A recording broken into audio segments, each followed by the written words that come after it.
Good evening. Thank you very much for joining this public meeting to talk about the future of the River Thames. I'm sorry, obviously, that we can't hold it by the river as we'd originally planned in person. Given the restrictions and the possible numbers of people wanting to attend, we felt that the only option really at the moment was to move it online. But from all of our experience, I think over the last year and a half now, that doesn't hamper debate and discussion, and I'm hoping tonight will be a really innovative and interactive session. So thank you very much for joining. The session is being recorded, so I need to say that to you, obviously, so that you're aware of that. And if you wish to ask questions in the chat function, that you're aware that the session is being recorded, so we can make it available to others who can't attend this evening. So the plan for the event this evening is I'm going to hand over in a moment to Alistair Gale, the Director of Corporate Affairs at the PLA, who is going to take you through some of the progress we've made since the Thames Vision was published originally in 2016, and tell you sort of how we're all doing, essentially. And I say we all because, of course, this is very much a collective effort, not just the PLA's endeavours, but all those involved in the life of the River Thames. Then I'm going to be interview. We'll come on to that and explain that. Alistair will just sort of explain that at the end of his little bit, just to sort of bring a little bit of life to the background, to the Thames Vision refresh. And then we're going to open up to questions. So what you can do is, if you're joining from depending on how you're joining the Zoom call, you will have a Q&A tab.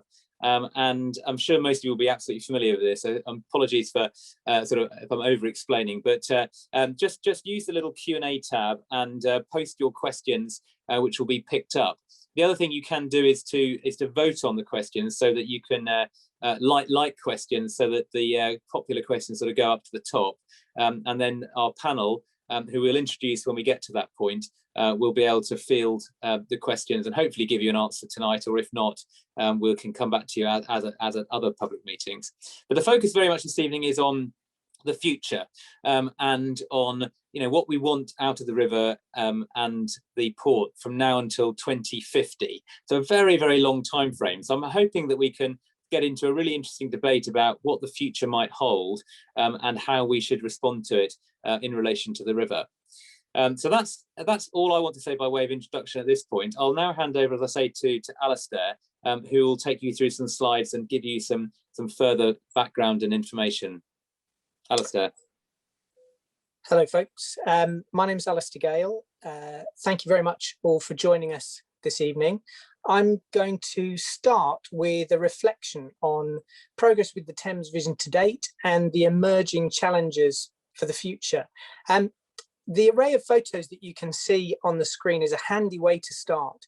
The Thames is an amazing place and many things to many people. It can be a workplace, a route to work, a highway, somewhere to walk at the weekend, an outdoor gym, a haven, an inspiration, and much more besides. What really comes through is that it's a place that inspires passion. And that's what put us in touch with so many different people when we shaped the original Thames Vision together. So we leap straight into it and have a look at a report card for the 6 goals of the Thames Vision over the last 5 years. Noting, of course, that over the last many months, it certainly feels like many months, activity has been greatly affected in some parts of the river by the pandemic. So if we look at the port first, when we originally developed the vision, the Port of London was the UK's 2nd biggest.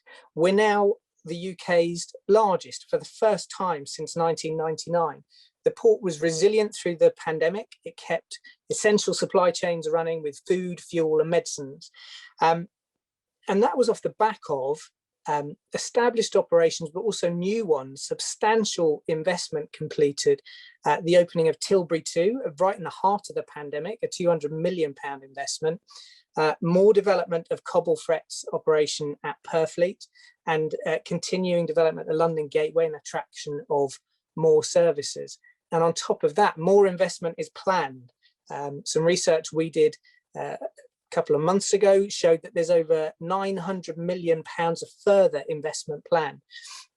And of course, a little bit earlier this year, the Thames Freeport was designated, and that's set to make the river an even more compelling proposition in the future. If we look then at passengers, passenger trips have been consistently at 10 million a year. We haven't seen, unfortunately, the major breakthrough towards the 20 million passenger trips a year target, but until 2019, it was solidly around 10 million trips a year. Last year, though, was particularly tough with the effect of the pandemic restrictions. The building blocks for the future are in place with new and expanded piers and more piers set to be developed. But the immediate priority for passenger operations is recovery right now. If we look then at inland freight, tonnages of both baseload and project cargoes remain strong. Corey operated their service moving waste throughout the pandemic, and the Tideway project has continued to use the river extensively. Safeguarded wharves have been acquired and reactivated, and there's always interest in new freight projects. And it was great to see last week the start of the SEVA trial, serving the NHS in London with a daily light freight river service. So that was just great to see. If we move on then to sport and recreation, it's really a changing picture here. The traditional activities such as rowing remain very strong, but we've seen exceptional growth in solo activities, non-club based activities, such as stand-up paddleboarding. And of course, sometimes if you go stand-up paddleboarding, you can have visitors who like to come afloat with you too. And we move on then to the environment. In the original vision, the completion of the Tideway project was one of the key steps to improving the environment, and that's now in its final stages of construction. But the environment is really an area where the agenda is transformed and developments are myriad, including the first air quality strategy for a UK port, air quality monitoring programme, and currently a sustainable innovation fund targeting the Thames' first zero emission berth. And then if we move on to community, the case for a cultural vision for the river was developed with the GLA and stakeholders and launched. The early phases or the initial phases of the Illuminated River project have been completed and are being enjoyed. What you can see here is a picture of Des Garahan, who's former chair of the Ramblers Association, leading a guided walk along the Thames, looking at the Illuminated River. And that's what it's all about, drawing people to the riverbank. And then the final point in terms of community, looking ahead at community and culture, we've got a landmark exhibition that we're developing with the Museum of London Docklands, which will open in October, which centres on some of the gems in the PLA archive. So having quickly, and unfortunately it has to be quick, looked at the 6 goals, there's 2 other subjects just on the report card that we should cover: safety and investment and development. Safety is a fundamental underpinning for growing river use. And I'm delighted to say that it's improved over the last 5 years. There were 10 serious navigational incidents in 2016, and there were none last year. It's not an area where we're complacent, but the progress has been good, it's been solid, and we want to maintain a safe river as that essential building block for the future. In terms of development, at the PLA, we've made substantial investment to support greater river use, including £24 million investment so far in major projects to support and encourage the river use. So we brought Peruvian Wharf back into use, other wharves as well, and we've got a further £19 million of investment planned in projects that are directly related to activities on the river. We've also invested over £2 million in recruiting and training new pilots to meet demand. And again, further investment, habitat improvements with the RSPB, and grants to encourage sports promotion with a number of community groups along the river. So you can find, and this has been a very quick run through some of the progress, you can find out more about it in our Thames Vision 2035 progress review, which you can find on our website. Before I move on from what we've done to what we're looking at for the future, though, I really want to just say a final word. What's been achieved over the last 5 years has only been possible with the help and support and sometimes challenge of the many people, partner organisations and volunteers who work on and are involved in the Thames, many of whom will be on this webinar. So just to say thank you for working with us on this endeavour. So if we look then forward to Thames Vision 2050, why update the vision? In simple terms, substantial change has already taken place and more is to come. And that includes the drive to reduce emissions and improve climate resilience. We now have a legally binding target for the UK to achieve net zero by 2050, which is set to transform the way we live our lives. And that will have an impact on the river and the port. We've got new trading relationships taking shape following the UK's departure from the EU. Technology developments, both in terms of ship technology and for port control centres, including the early developments of autonomous vessels. So the ships moving on the river are going to be different. And the current priority of recovery from the pandemic, and the pandemic of itself, of course, is accelerating changes in patterns of consumption, and it could transform the shape of both the way we work and the cities in which we work as well. So considering all these factors is a massive undertaking. And at the moment, we're gathering all the insights that we can. We're bringing together an expert panel to advise on the global factors which are set to influence the future of the Thames. We're commissioning studies that start to shape the story. We have a port trade forecast out to 2050, which shows total tonnage through the port anywhere between 50 and 90 million tonnes. But the detail of one cargo type, liquid bulks, principally oil-based fuels, tells the story of the seismic change that's going to come through the energy transition. You can see here that the oil-based fuels are projected rapidly to decline and be replaced, but be replaced by smaller volumes of alternative feedstocks and fuels, hydrogen and ammonia. And again, you can find the port trade forecast online if you want to read more. Alongside that forecast, we've commissioned work to look at the energy needs of vessels on the Thames too, whether deep sea or working on the inland waterway. And we also have a sports participation study reporting soon too. So there is an awful lot of information that we're drawing in, and this event this evening is part of that process as well. So if I was to sum up and draw to a close, the report card for the Thames Vision 2035 is great progress, more to do.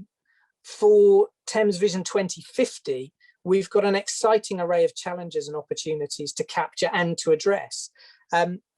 But where do we think the focus might settle?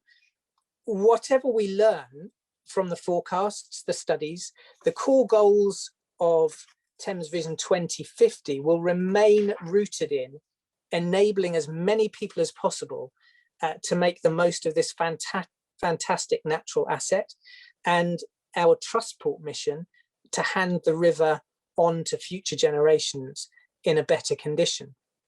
I think we can be confident the Thames will remain a vital port, a busy inland waterway, a centre for sports, a haven for wildlife, and more besides. We really expect Thames Vision 2050 to centre on sustainable development themes, social, economic, and environmental. And as just to expand on that a little, and possibly as a prompt for debate and thinking, a suggestion as to what some of the key elements for that renewed vision could be. A world-leading zero-emission resilient port and river, one which is driving community and tourism activity, and one that's integrated into people's lives with opportunity and access for all. So those are my thoughts, an initial starter for 10, but now we really need your help and your support again, please. If you could have your say and help shape the future of the river. So to do this, please read the initial stakeholder engagement document, come to the next engagement event. So the first is next Tuesday. Share your views via the online survey. Message us if you want to via events@pla.co.uk. And I've got just a final thought to share, which is really, don't underestimate the power of the river, not just in safety terms. Just before coming online this evening, I watched a brief film which was posted by Fulham Reach Rowing Club, and how they have engaged with and worked with their community through the pandemic. And what's clear is that the Thames, it's a place and a community that centres and transforms people.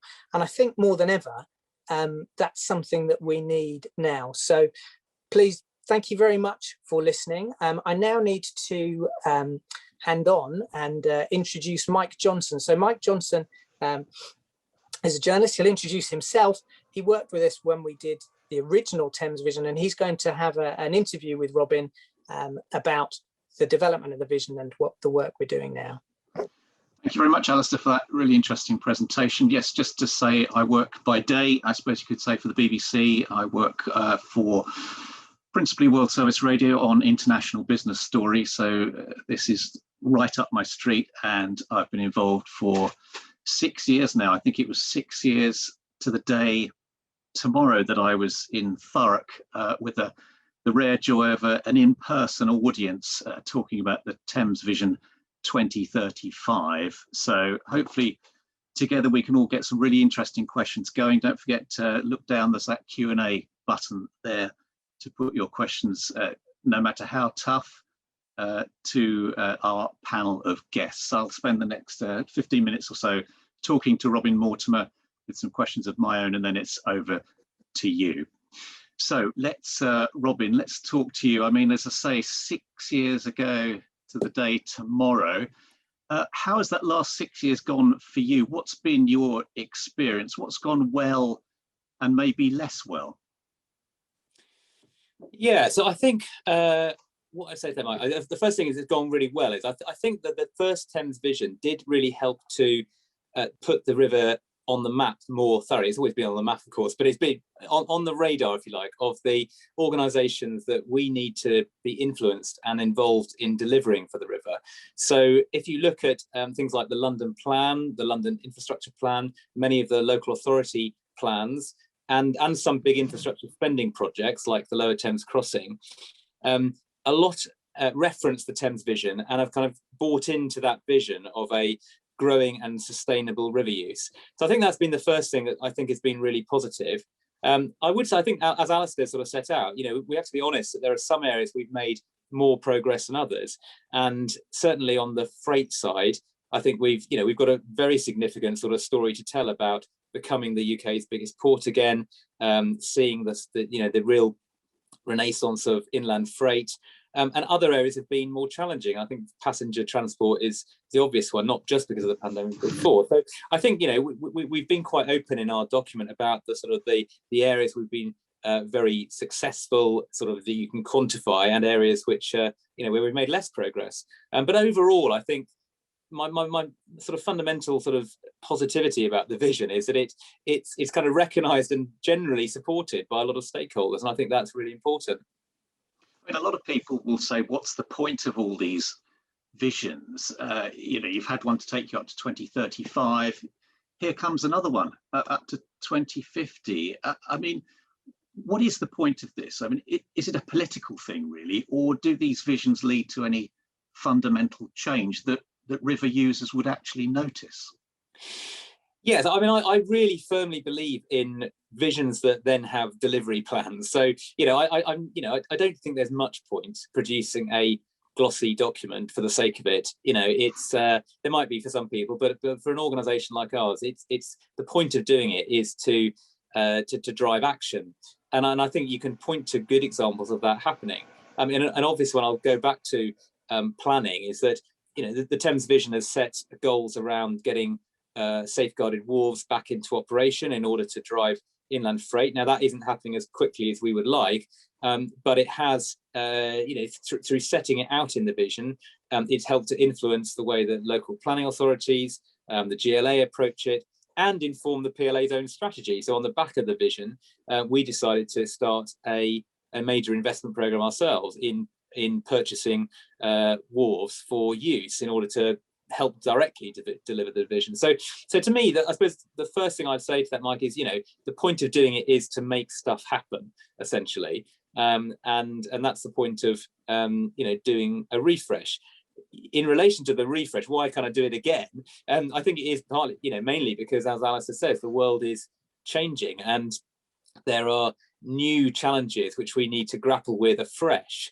And some things I think in the vision will, continue to be the case, and we'll continue to pursue certain objectives. There will be other things which will be quite new. I mean, 5 years ago, nobody was really talking about the hydrogen economy in the marine sector, for example, and that's something which absolutely is on the agenda now. So it's something we need to grapple with. Okay, so if we talk about Vision 2050, the next one, what for you is going to be at the heart of it, the core of it? What will define it, do you think? Well, I mean, I'm not ducking this question, but I mean, part of my answer is that we haven't completely decided yet, in the sense that we are genuinely trying to pull together a huge amount of evidence and data and views from public stakeholders, all those with an interest, in order to create that vision. So we haven't got a version which we're going to kind of do a big reveal on before we've had all that input. What I would say is that there are certain themes which are clearly going to be very central.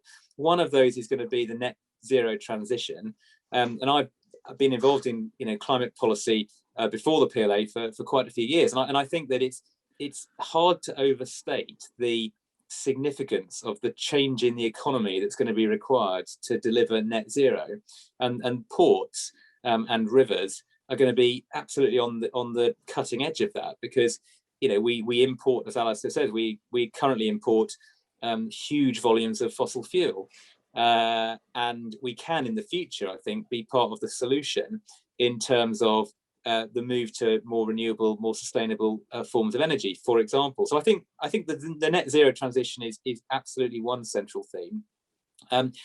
I think a second is around technology more broadly. So we're looking at things like automation and how that's going to affect not just what jobs there are in the port, but what skills are needed, and what sort of how do we going to attract young people and people into the organizations around the river with the right skills for the future. So that those are sort of some of the themes we're grappling with. I mean, as you say, and Alistair talked about this goal of a zero emission port and river. How far are you off being that as we sit here in 2021? Well, we don't have a definitive answer for that, in the sense that there's no, at the moment, it's not, the CO2, the carbon footprint of ports are not sort of aggregating in quite the way. What I can say is I'll answer that in two ways. If you look at the maritime sector, there's an awful lot to do. So it's looking at deep sea shipping, for example. Currently, around 1% of global shipping is not fossil fuel based, less than 1%. So that's a huge, and that's where most of the emissions lie. So obviously, there's a huge amount to do. Now, sort of positively, around 10% of new orders on the order book at the moment for vessels are for more either low carbon or zero carbon, but that's still only 10%. So I think the sector as a whole has got a huge journey to make, and ports can play a part in that through both through incentivizing greener vessels to call, as we do through our green tariff, providing shore power. There's various things that ports can do in that, but the maritime sector as a whole has got a huge amount to do. The PLA, I mean, coming at that question from the PLA point of view, we've set a goal to achieve net zero by 2040, but more encouragingly, I think we we can do 2/3 of that within 3 years by switching our fleet to sustainable biofuels. But of course, sustainable biofuels can't be the solution for the sector as a whole, because there simply won't be enough supply. So that's a kind of transition fuel. But one of the things I'd really like us to do in this process is to be able to work out for the Port of London and River, what is a realistic goal for net zero? Is it 2050, or is it actually, can we go in advance of that as a river community? And we can't sort of tell all of our stakeholders and customers what to do on that, but I think we can sort of pull people together to say, look, actually, maybe we should set a more ambitious goal. Yeah, because so much I was going to ask you, probably the last question from me is, so much of this is out of your hands, isn't it? What is within your grasp in terms of how the PLA operates to operate in a way that is more environmentally friendly? Yeah, I mean, that's a really good question. Well, one we're thinking about in terms of our sort of internal strategy. And I mean, I tend to think of the PLA as having, a number of sort of direct and indirect roles in the report. So very directly, we act as an investor in particular sites on the river. We act as a service provider. No ships come into the Port of London safely without PLA pilots on board or PEC holders who've been trained by the PLA. So we operate a bunch of services that are absolutely essential to 24/7 VTS and so on. But we also have very indirect influence. We have indirect influences by convening parties to work out what our collective goals are. So, for example, we have a port infrastructure group which brings together Highways England, Network Rail, the major terminals on the river, and so that we can collectively speak to government. So we have a kind of indirect and direct role, I think, in this. I mean, it is quite a turnaround. I remember, getting all nostalgic about this 6 years ago. The big theme was, busy, busy, busy. How do we attract more passenger ships onto the Thames and craft, I should say, and how do we get as much money from that? It's quite a turnaround, isn't it? 6 years on. It's about sustainable growth, isn't it? So I don't I'm very proud of the fact that we've become the biggest port in the UK, and I think we should be proud of that because and part of that is because it's more sustainable to bring goods closer to the centres of population rather than taking them to some of our rival ports around the country, and obviously London being the biggest centre of population in the southeast. So growth is not a bad thing, but it needs to be done in a sustainable way, and I think that's where the solution has got to be a switch of technology, because growth using fossil fuel to drive it is not going to deliver clearly net zero. So it's about bringing those two things together. I don't think we should shy away from the economic goals, not least on the back of a pandemic where the country's coffers are pretty depleted, and we need good quality jobs, paying good taxes to the exchequer. And so the economic goals are really important, but there needs to be alongside the sustainability. Do you think you'd be placing as much focus on the environment if there hadn't been a pandemic? Yes, I do actually, because I think our plans to refresh the vision, actually, we slightly put back because of the pandemic. We had absolutely been planning to go down that route.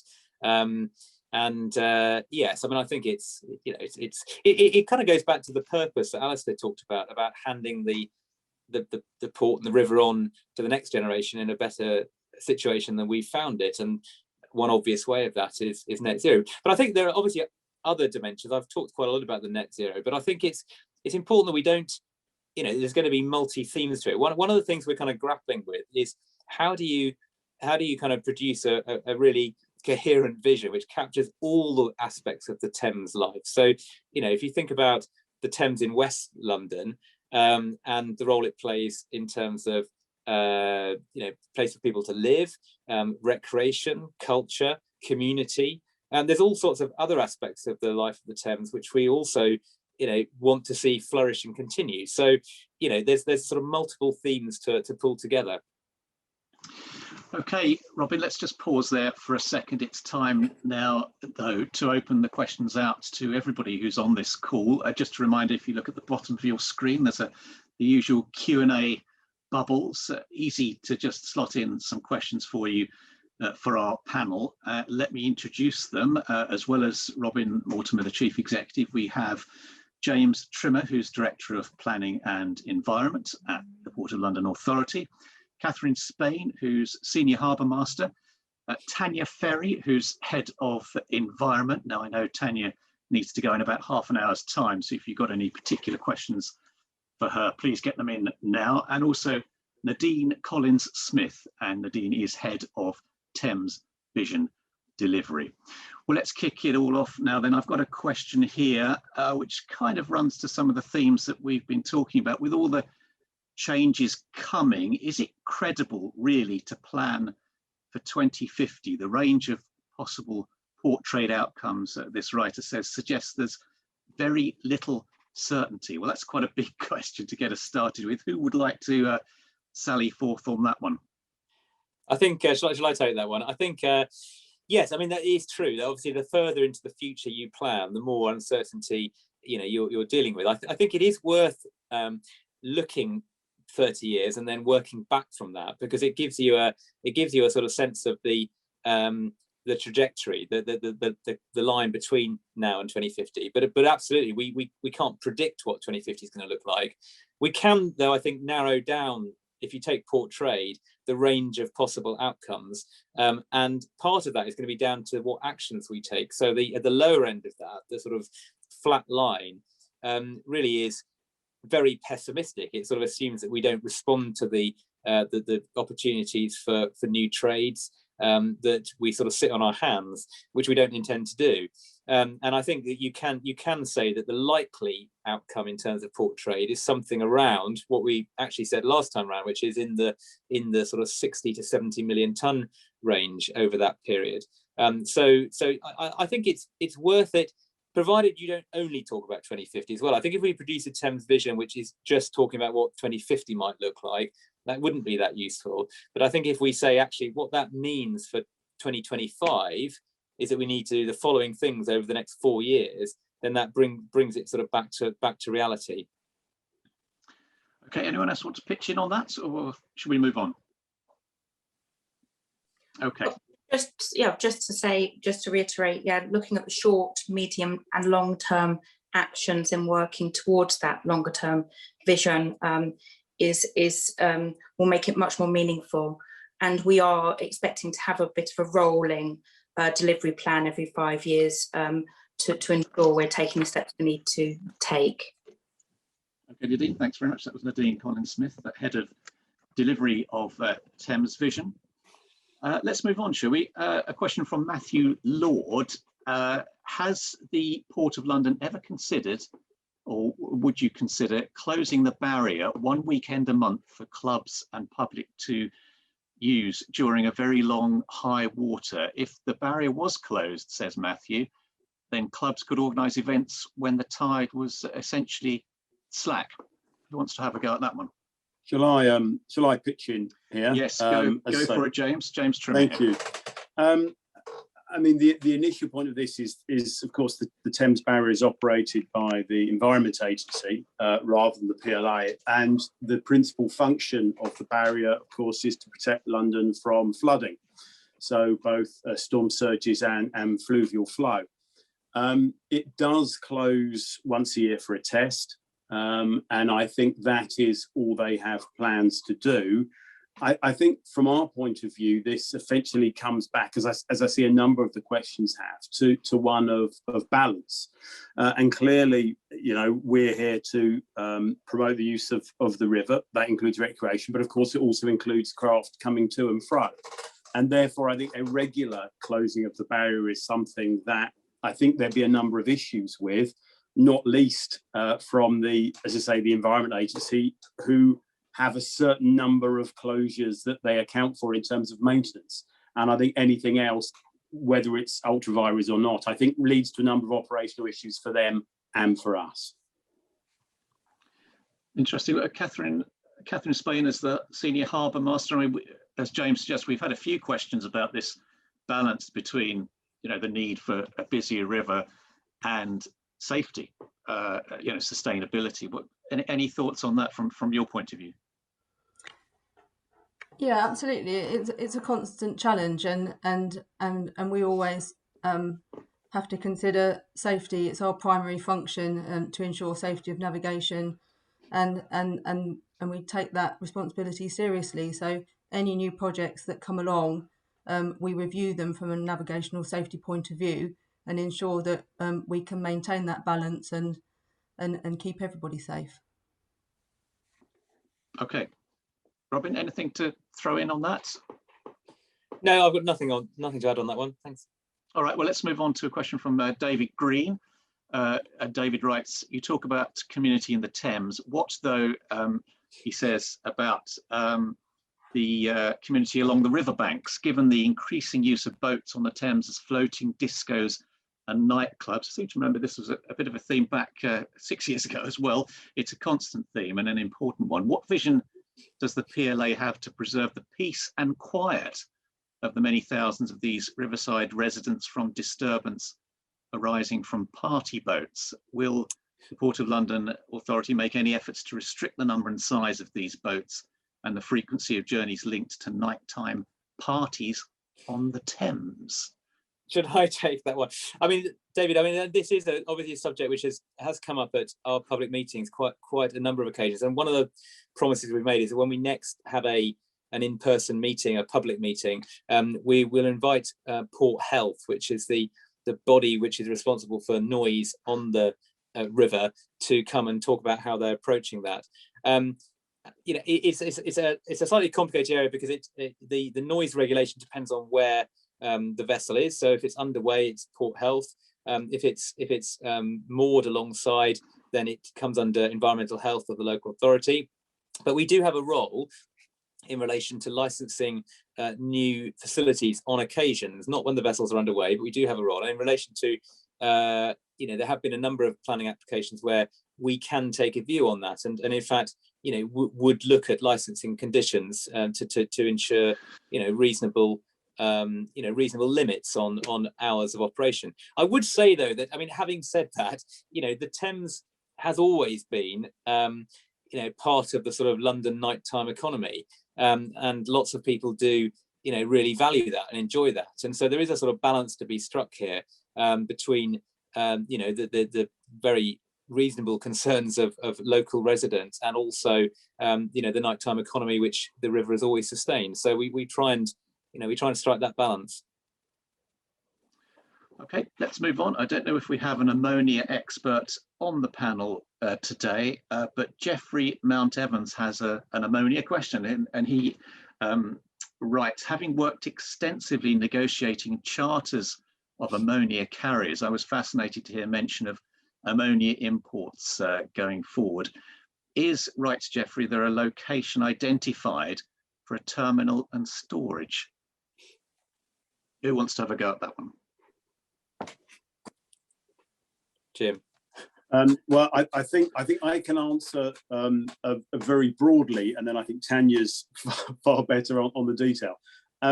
Clearly, ammonia is a cargo that is of interest to a number of operators, and I think again this comes back to Robin's point of the port's proximity to the principal market.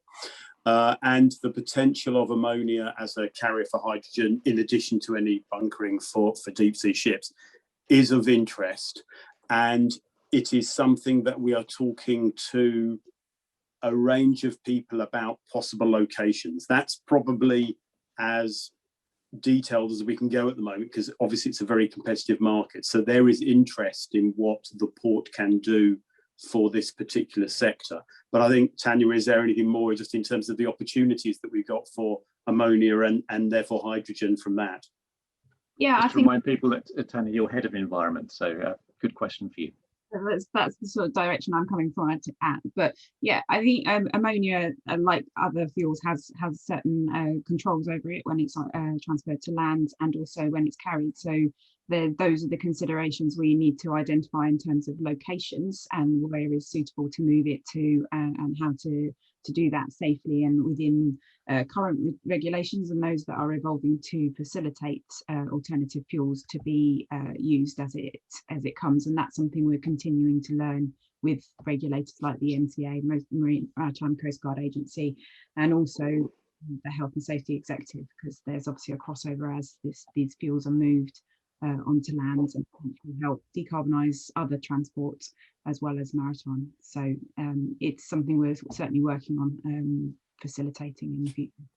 Could I just add one point, Mike, which is to Jeffrey's question, which is I think one of the things that is really encouraging is the big uptick in terms of the number of approaches we've had over the last 12 to 18 months in relation to ammonia, hydrogen, alternative fuels. It feels like a real step change in terms of the level of interest. And obviously a lot of these projects will take a long time or a fair amount of time to come to fruition. And part of our job is to sort of try and match potential customers with sites that might be of use to them.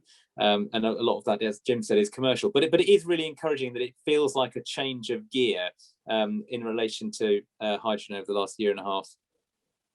Great, thanks all. Let's move on. Diana McCann has a question, and it's a question about free ports, which is a talk of the moment. How will the transition to a free port, writes Diana, affect the current classification and commitments as a trust port? Are the two identities compatible? Diana wants to know, how will being a free port affect the day-to-day function of river traffic and the function of the Port of London Authority? Perhaps one for you, Robin? Yeah, I think that's one for me. So Diana, I think that it's the two can kind of Diana, sorry, not Diana. The two can absolutely sort of work alongside each other.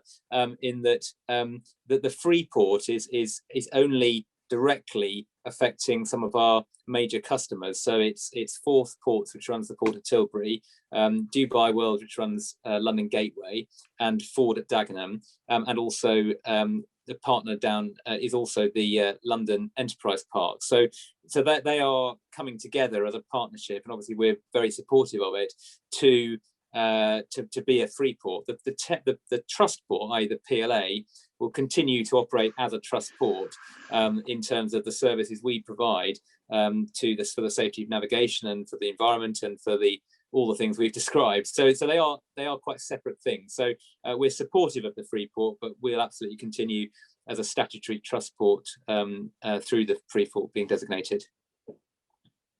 Okay, thanks, Robin. I'm going to move on to a question from Michelle. I hope I'm going to pronounce your name right. Michelle Lovrich, I think, and I'm going to guess this might be one for Tanya Ferry as Head of Environment, but it's a long question. I'm going to abridge it a little bit. It's a question about air quality. She has a river residents group which joins up Riverside residential communities from Blackfriars to Greenwich. It's obviously a very hot topic, particularly in terms of children's health. And she's asking, in practical terms, without much financial outlay, would the PLA consider installing air quality monitors in, for example, she writes, a dozen residential clusters on the Metropolitan Thames in the next 2 years? And if not, why not? So that's the question from Michelle. Tanya, do you want to have a go at that one? Yes, I'm happy to answer that. Yes, so Michelle, thank you for the question. We actually have got a number of different types of monitoring running up and down the river, and some of which are in partnership with residential groups, and we've had monitoring at various sites across Greenwich. And now the results of those are published on our website, so either within our environment report and within the Greenwich specific air quality monitoring report that we announced our intention to start work on the zero emission berth solution. So those are accessible, and we can also talk through some of that. We are expanding some of the detailed automatic monitoring throughout London. Identifying sites has been a little bit frustrated by the COVID pandemic, of course, and some of the monitoring in residential areas has obviously not been possible because we wouldn't want to inadvertently risk others' health. But we're hoping to restart some of that work and expand it across the river. So happy to take that in more detail. And it is the basics of some of the information that the Thames Vision is based on and the inventory work that we do. So it's very key to the work and monitoring the effects of the choices we make in these action plans. Yeah, and it's an issue that I think Londoners care very much about, I think. Shall we move on? Just to be clear, it was a real gap. And let's be honest, before the PLA we stepped in to do Riverside monitoring, there wasn't a focus on it. The legal requirement is for roadside monitoring, and so we absolutely did recognise there is a gap there, which we've filled over the last 2 years. And there's obviously more monitors we can add, as Tanya says, but we are onto that. So it's a good question. Just to clarify, the automatic monitoring is only 2 years, but we have been using diffusion tubes for a little bit longer. So we actually have a variety of different sets of data that we can share with residents should they like to see it. Okay, well, we have loads of questions coming in, which is great to see. So thank you, everybody. I've got one which I think Nadine, who's head of Thames Vision Delivery, might want to have a go at. This is an anonymous question. How much do you see the PLA promoting the vision?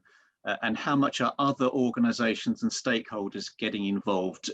This writer writes that everyone needs to be active for the river to succeed. Nadine? That's absolutely right. We find ourselves in a position, I think it's been touched on today, where some of the responsibility is us, some of it is down to other regulators, and the river's a place and the port's a place for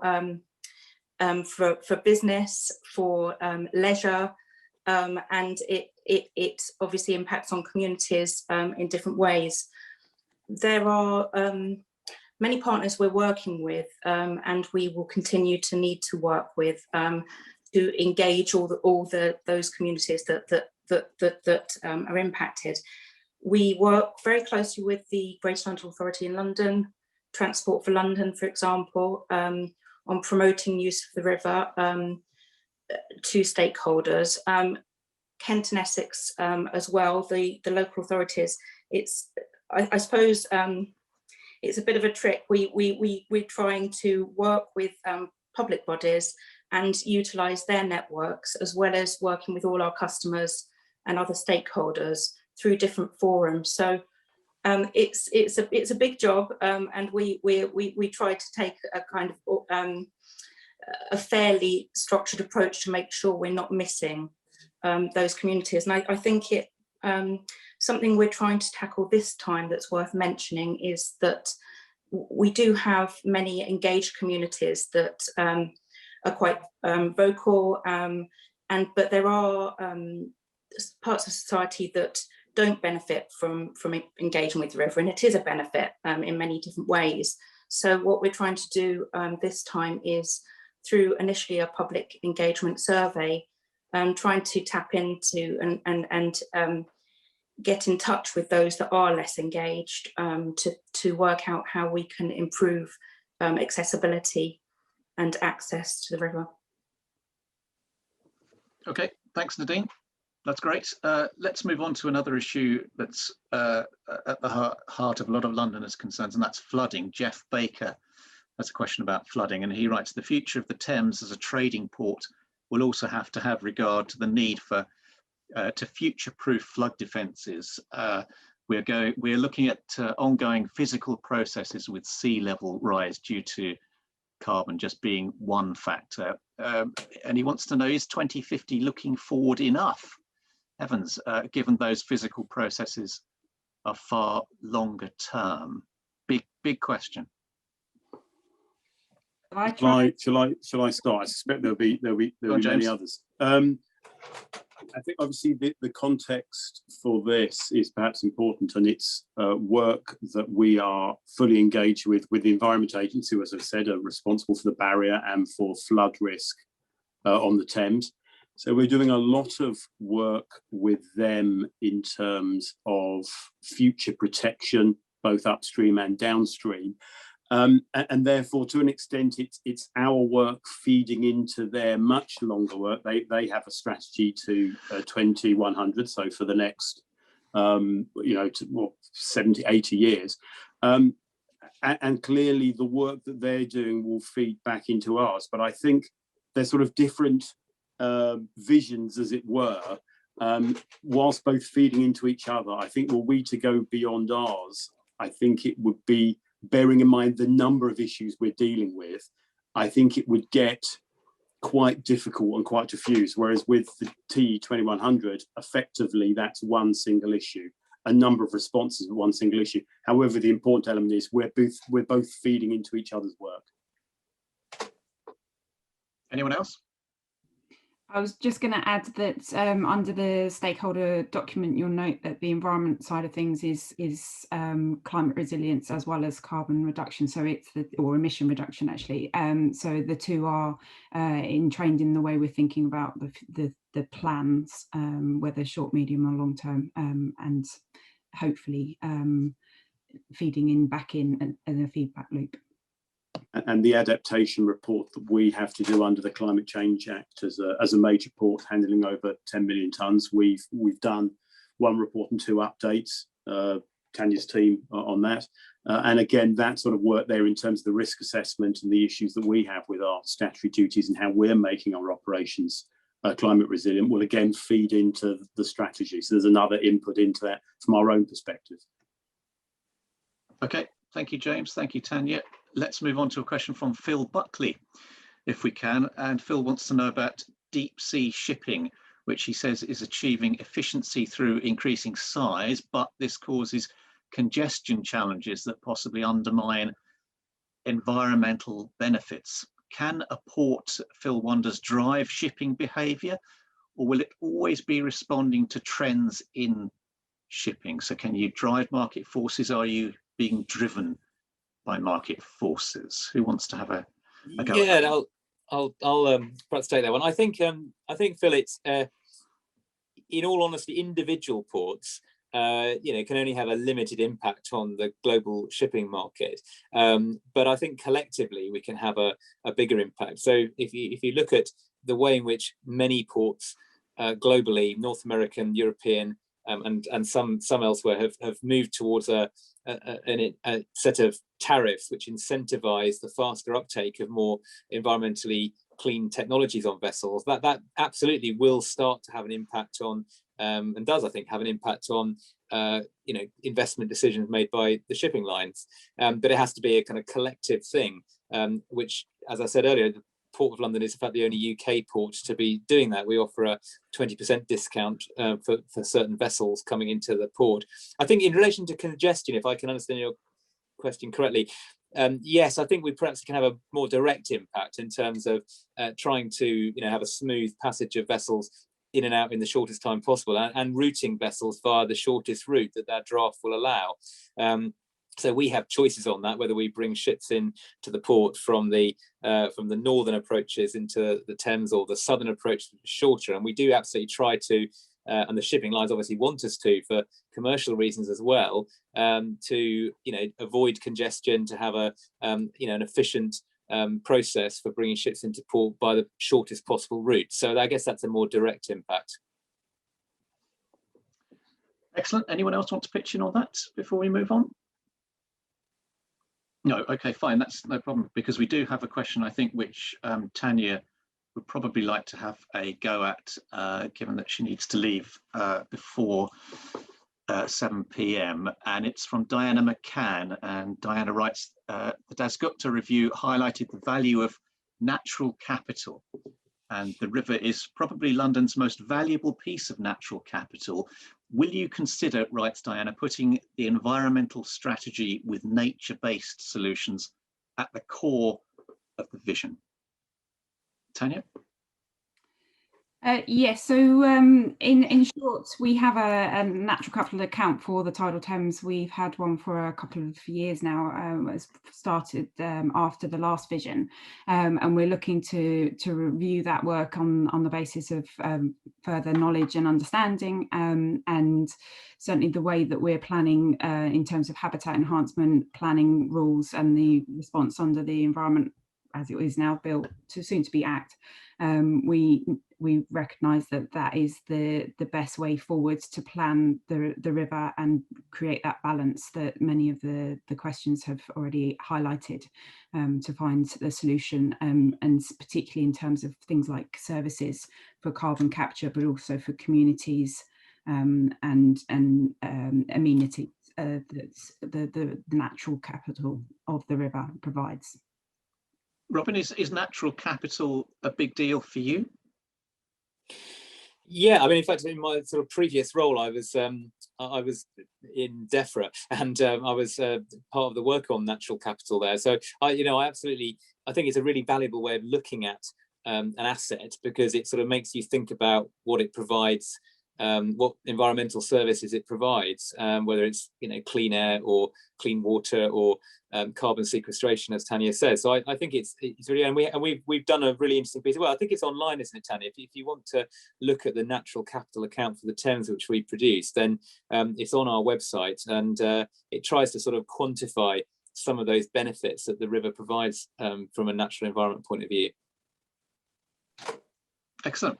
Thank you very much. If I can just add as well, yes, Mike, sorry, it's something clearly, again, as Tanya says, that the way the planning system's going in terms of net gain for the environment, it's something we are beginning to talk to boroughs about now, in terms of what we can do with them and with the development proposals that they might have in terms of net gain and using the river for those benefits. So I think the way we're looking at it is now actually how practically can we bring it in, and again develop that through the Thames Vision. Thanks very much, James. That's great. Very interesting. We have a wharf question from Peter Finch, and it's just flicked away from my screen. Here it is. When Tideway vacate Chambers and Hurlingham wharves, says Peter, can the PLA seek to purchase them for freight and logistical purposes? Is it on your shopping list, the Chambers and Hurlingham wharves? Perhaps I should come in this as wharf person. The interesting thing for me to begin with is that Tideway couldn't actually have happened without safeguarded wharves. In the west area of Tideway, the main construction sites they're using are actually safeguarded wharves. The two wharves that Peter's mentioned, Hurlingham very definitely is on our reactivation list and has been for a long time. That wharf is safeguarded. The Secretary of State reconfirmed the status of that wharf as effectively protected for cargo handling status in the last review that was confirmed in February this year. And that is one that we see as ideal for logistics. And we are progressing that with a preferred operator and looking to pursue the acquisition of that as soon as we can after the scheme has ended. That one is actually so protected. There's different status.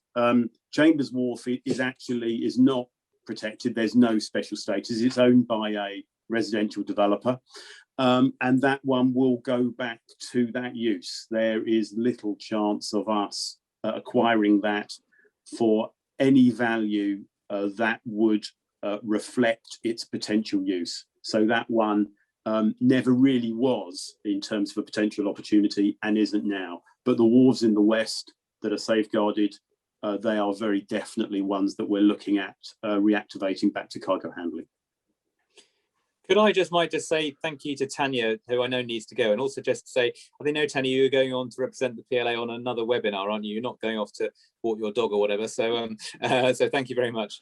No, thank you very much, Tanya. Thank you for the interesting questions as well. Thank you.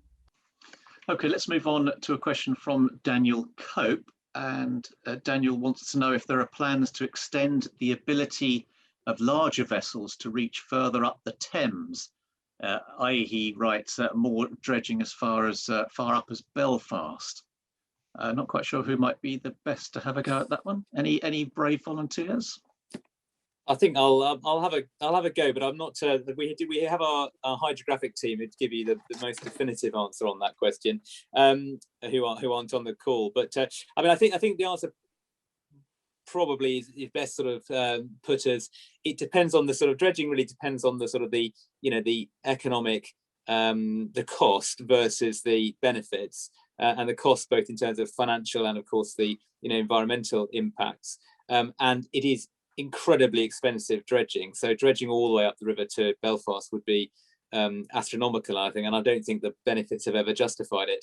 There's certainly, in the port, we certainly keep dredging under review to make sure that the port stays competitive. But the last major dredging done was for London Gateway to dredge the channel to 14.5 meters, and certainly that is kept actively under review to make sure that we remain very competitive port. But I think going sort of very far upstream is probably not going to ever be viable from a sort of an economic point of view, never mind the sort of huge environmental impacts that might have.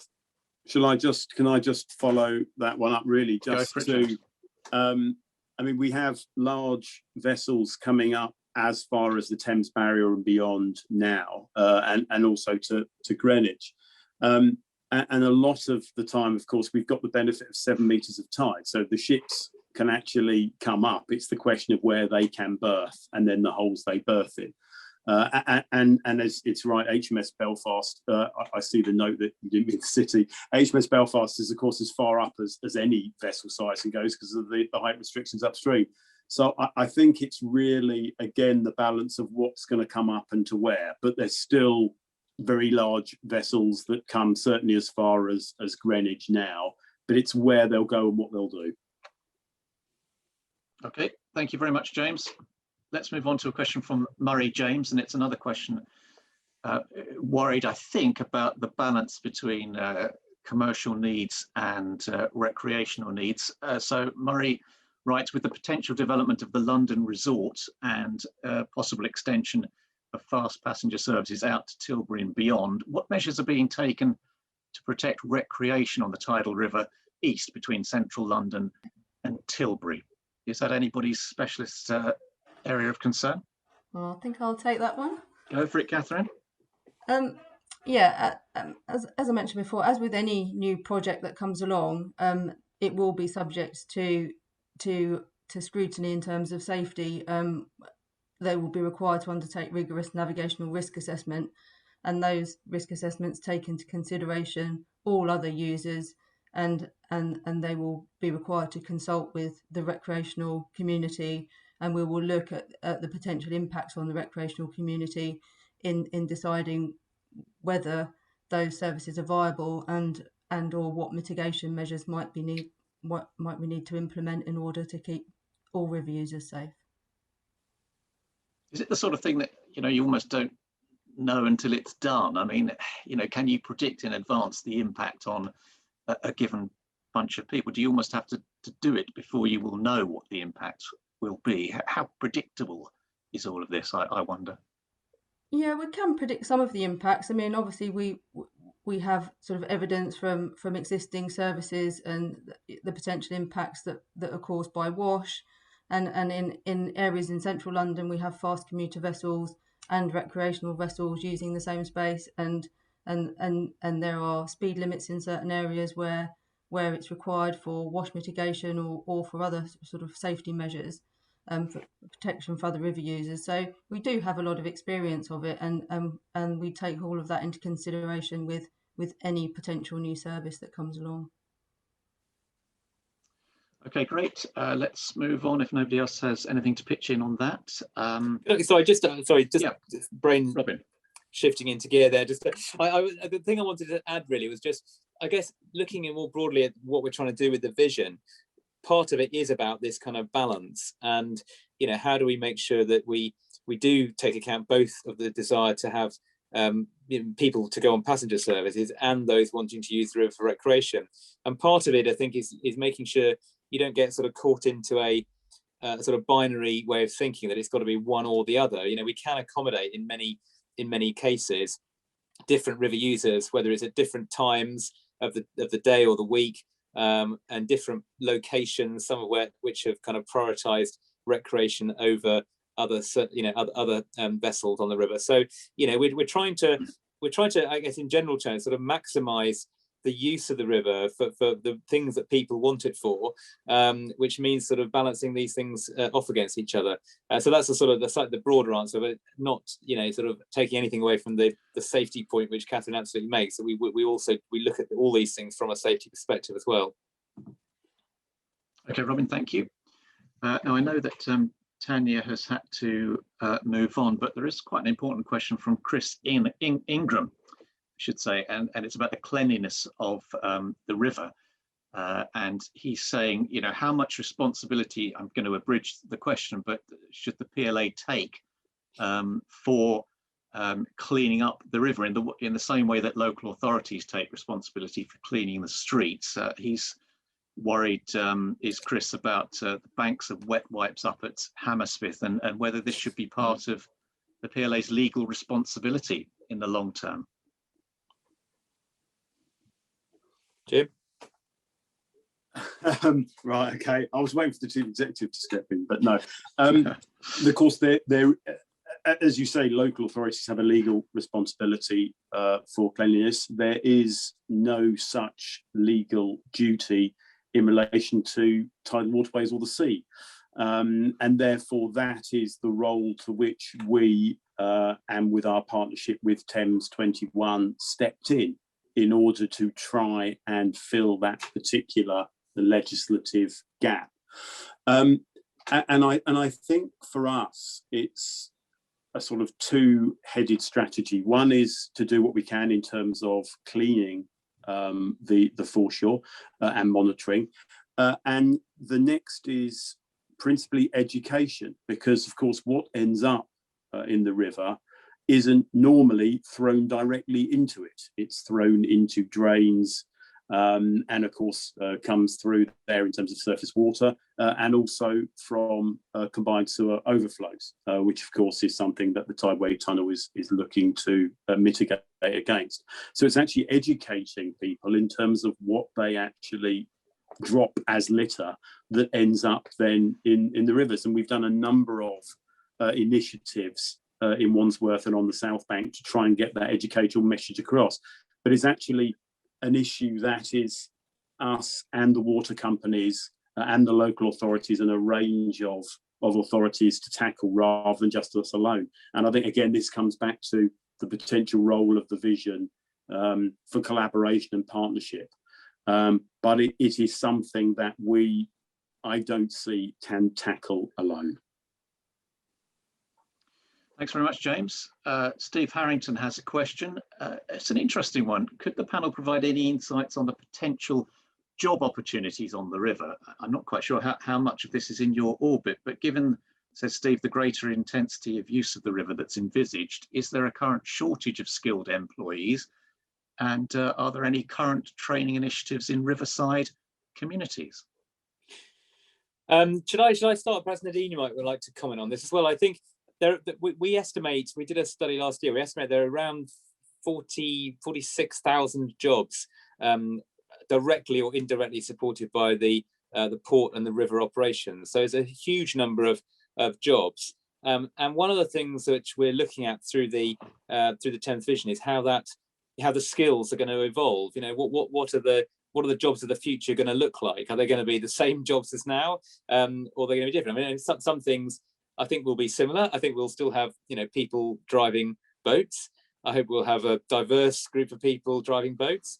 But there may be jobs which we've not even thought about. We have recently employed some drone operators to do some survey work. I mean, drone operators as a job didn't exist 5 years ago, or maybe 5, and certainly not 10 years ago. So that's the sort of, you know, the sort of forward-looking thing we're trying to look at. But it's, you know, it's one of those areas where there's a lot of uncertainty. You can just look at trends, really, I think. But Nadine's leading some of that work. Yeah, so the study that Robin referred to, there's the economic impact assessment that we did, looking at port sector jobs. In terms of direct jobs, it's primarily around, at the moment, maritime and engineering skills. There is an ageing workforce in the maritime sector, so that means that there's replacement demand going forward.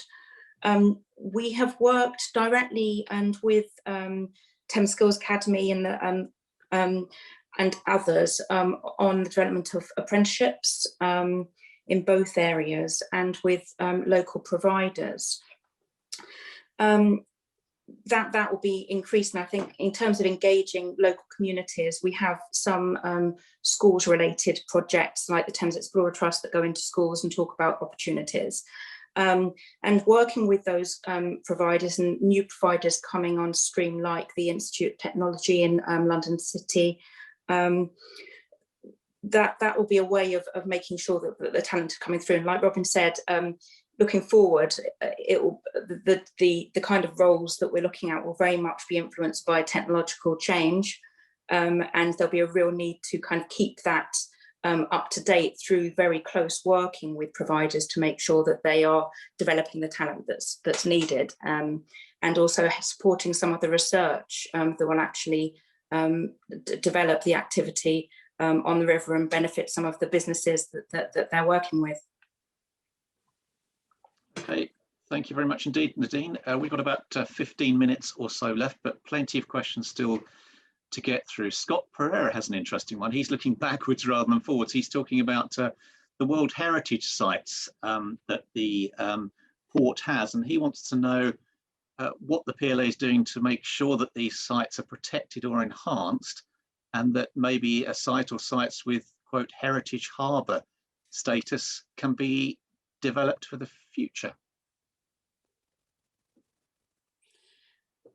Should I take a start of that one? Perhaps Jim, you might comment on the Heritage Harbour thing. I think that I in relation, I mean, we are very, sort of blessed on the Thames, and we've got the World Heritage sites at the Tower of London at Greenwich, Hampton Court, which is outside our patch, but nevertheless on the Thames, and absolutely we work with those organisations to make sure the river supports the World Heritage site, and that includes sort of looking at very direct sort of river impacts on the structures, and particularly in case of the Tower of London, but also looking at sort of passenger services and trying to get people going to some of those World Heritage sites by water, so they get an even better day out than if they went there by any other route, because it is the best way to travel.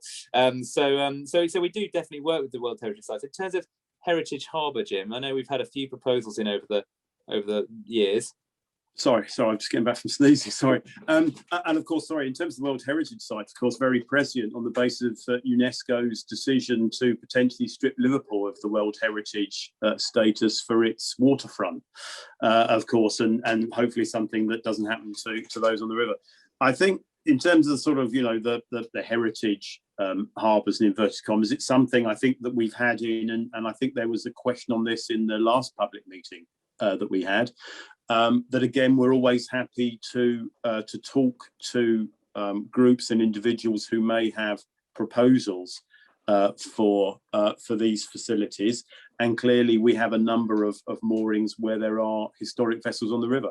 So it's something, I think, again, in coming back to the balance point, where there are places that can have vessels and that won't be affected, and that we can develop and improve them as a facility. It's something we're happy to look at. So please put the proposals to us. Okay, Scott, thank you very much for your question. Let's move on to one from Dido Barkley, and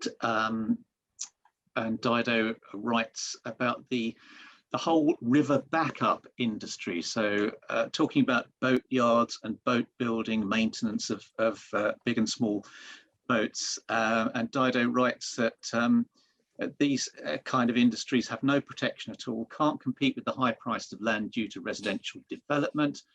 How will the PLA ensure an increase in the river backup industry? How do we keep this industry healthy? And is that something that you see is a role of the PLA? Absolutely. I mean, thanks for the question, Dido. I mean, I would say... The Chief Executive beat me to it. Oh, sorry. Let me go first, and Jim. It's absolutely something we need to focus on, because at the moment, as you know, Dido, lots of operators on the Thames have to go either to the east coast of England or the south coast, or over to the continent for maintenance. So the good news is, almost sort of, or very soon, hot off the press, will be an announcement in relation to Albert Island. So Albert Island, the little piece of land at the end of the Royal Docks in London Borough of Newham, where under the plans for redevelopment, the GLA required a shipyard to be on that site. And we've been working with the developer, London and Regional, as the PLA as the partner on that development to develop proposals for a shipyard. And so we're just about to publish in the next week a prospectus on the use of that site for shipyard facilities, which will be the first sort of major shipyard facility on the Thames in over 100 years. So, it's I almost could have planted your question, Dido, to be able to announce that. So no, it's really good news. But obviously there are other sort of smaller facilities upriver, which are also important for some vessels, but that's a new sort of development. And in relation to those other facilities, it's something that we need to work with them to ensure that they can survive as viable businesses, both on the site, and also that what they need in terms of access and sort of sympathetic planning policies are also there. Because as you say, Diana, and this is the same issue with wharves, it isn't just the direct acquisition of the site that can make them non-viable. It's effectively what happens around them, and to ensure that those policies and what is developed around them is sympathetic to them. So it's trying to maintain what we have, and as Robin says, to actually develop for the future.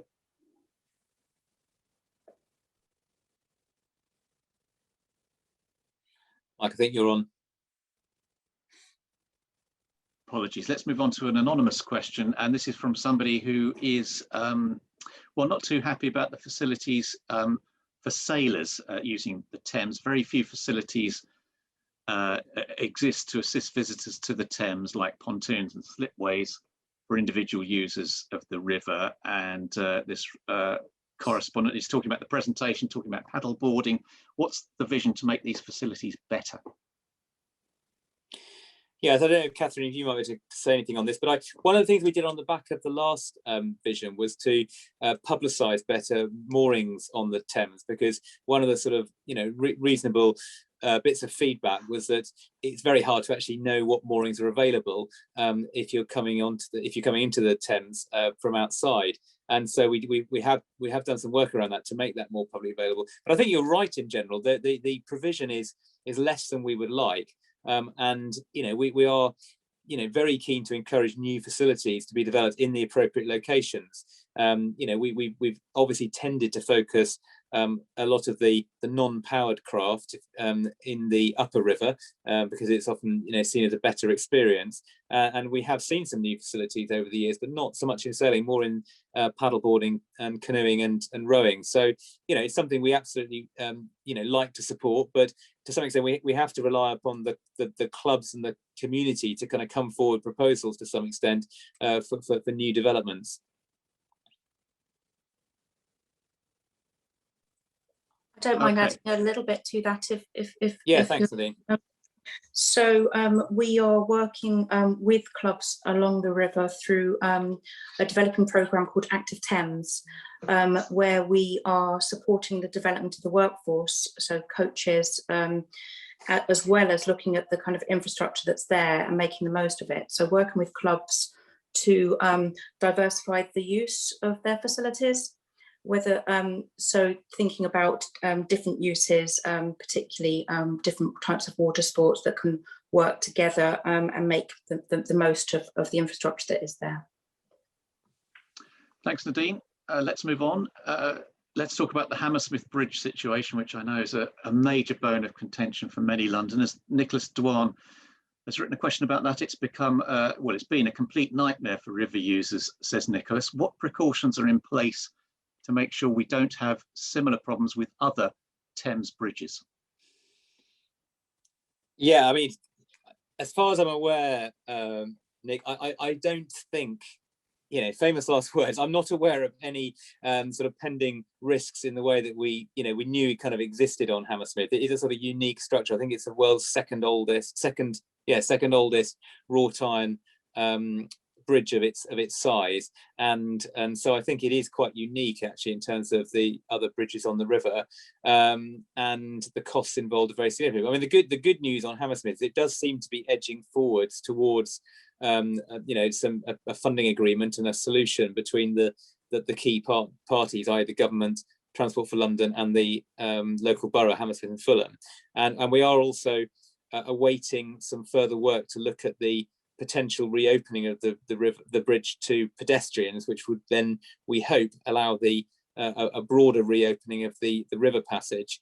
Catherine, I don't think we've yet. I think we're waiting to see that. It's a risk assessment which is led by the local borough of the bridge structure, and I'm hoping we'll see that within the next few weeks. Yeah, that's correct. We're expecting to see that very soon, and after which time we're all ready to go with our sort of light system. So we're hoping to be in a situation where it's basically a green light for the majority of the time, so open river traffic, but with the ability to close it for particular issues or when particular works are going on. So yeah, fingers crossed, we're hoping to see that happen very soon now. Okay, we have around about 5 minutes left. We have a follow-up question from Dido Barclay, and it's on this heritage theme, which a lot of people are interested in. And Dido writes, unlike the Broads Lakes, parks of all sorts, national, regional and royal, there's no funding for the Thames in terms of heritage, she says. Why not? Doesn't the status of the Thames deserve more? What do you think about that, says Dido? I sort of love it. The government like to give us some money. I won't say no, but no. In all seriousness, I think I guess it's a slightly different model, isn't it? In that national parks have a certain amount of funding for the organisations because they don't have any commercial or very little commercial income. I think the Lake District National Park gets quite a lot of money from car parking charges, but doesn't have any other sort of funding, so it has to be funded by government. Whereas our model is that we fund our services through the commercial activity on the Thames, and in fact do spend a significant proportion of our time and effort on non-economic things, whether it's environmental or cultural or recreation. So we recycle our revenue and we spend it on beneficial uses on the River Thames. That is the model of the Trust Port. So I think it sort of works, and I sort of hazard a guess that the government's not going to change that because the model doesn't rely upon any exchequer funding. So therefore, I doubt that there'll be much of a an incentive for public money to go in when it has worked without. Sarah Barrow says, as guardians and managers of the Thames, what current or future role could you have in terms of A, preserving and celebrating the heritage of the Thames, and B, enabling cultural uses of the Thames? This is a hot button issue for people.